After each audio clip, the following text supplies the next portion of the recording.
नमस्कार। आज चांदवड तहसील कार्यालयासमोर चांदवड तालुक्यातील अनधिकृत उत्खनन, त्याचबरोबर खडी क्रशरच्या माध्यमातून होणारे प्रदूषण आणि शेतकऱ्यांच्या शेतीवर किंवा शेतीचं होणारं आमप नुकसान, या सगळ्याच्या पार्श्वभूमीवर गेल्या 2 वर्षापासून चांदवड तालुक्यातील वडाळी भुईतील शेतकरी हे सातत्याने चांदवड तहसीलदार कार्यालय, नाशिक जिल्हा अधिकारी कार्यालय, गौण खनिज विभाग, त्याचबरोबर महाराष्ट्र प्रदूषण नियंत्रण मंडळाचं नाशिक विभागीय कार्यालय, या सगळ्या कार्यालयांमध्ये गेल्या 2 वर्षापासून सातत्याने अर्ज, निवेदनं आणि तक्रारी सादर केलेल्या होत्या। पण आजपर्यंत त्या अनधिकृत खडी क्रशरच्या विरोधात कुठल्याही प्रकारची ॲक्शन ह्या कुठल्याच प्रशासनाकडून झालेली नाही। म्हणून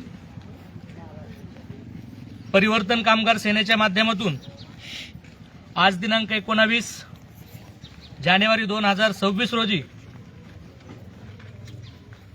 चांदवड तालुक्यातील अनधिकृत खाणपट्टे, त्याचबरोबर इथल्या खडी क्रशर मालकाने तहसीलदाराच्या संगनमताने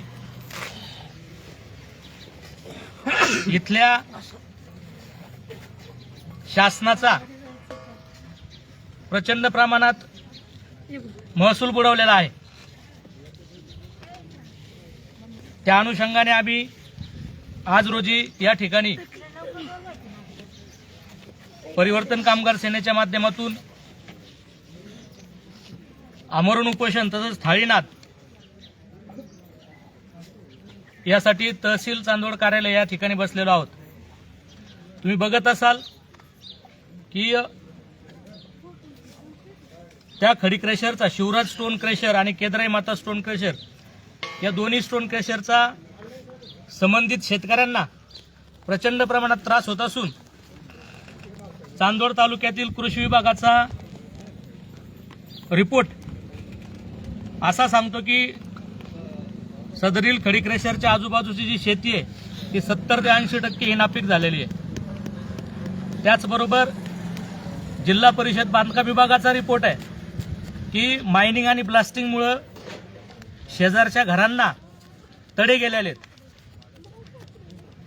MPCB म्हणजे महाराष्ट्र प्रदूषण नियंत्रण मंडळाने 2-2, 3-3 नोटिसा प्रदूषणामुळे या खडी क्रशर, स्टोन क्रशरला पाठवलेल्या आहेत। एवढे विभागांची ॲक्शन असताना स्थानिक तहसीलदार का गप्प आहे हे अजूनही आम्हाला कळलेलं नाही।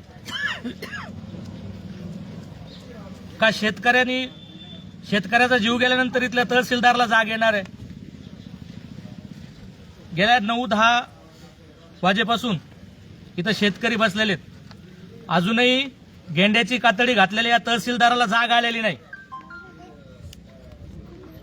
ह्या भ्रष्ट प्रशासनाला आम्ही आज या आंदोलनाच्या माध्यमातून जाहीर इशारा देतोय की काही दिवसात जर हे अनधिकृत ज्यांनी खाणपट्टे केलेले आहेत, अनधिकृत वाहतूक करतात, पर्यावरणाचे कुठलेही नियम पाळत नाहीत, अशा खडी क्रशरवर जर त्वरित बंदची कारवाई केली नाही तर येत्या काळात परिवर्तन कामगार सेनेच्या माध्यमातून जन आंदोलनाला तुम्हाला सामोरं जावं लागेल आणि याचं सर्वस्वी जबाबदार इथले तहसीलदार असतील।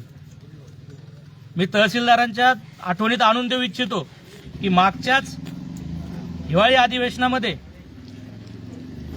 विधिमंडळामध्ये लक्षवेधी मांडली असता 4 तहसीलदार, 4 मंडळ अधिकारी आणि 2 तलाठी हे निलंबित करण्यात आलेले आहेत। शेवटी एकच आहे की माणुसकीला जागा। मी पुन्हा एकदा तहसीलदारांना विनंती करतो की यावरती तात्काळ बंदीचे आदेश आपण दिले पाहिजे, अन्यथा तुम्हाला प्रचंड प्रमाणात जन आक्रोशाला सामोरं जावं लागेल।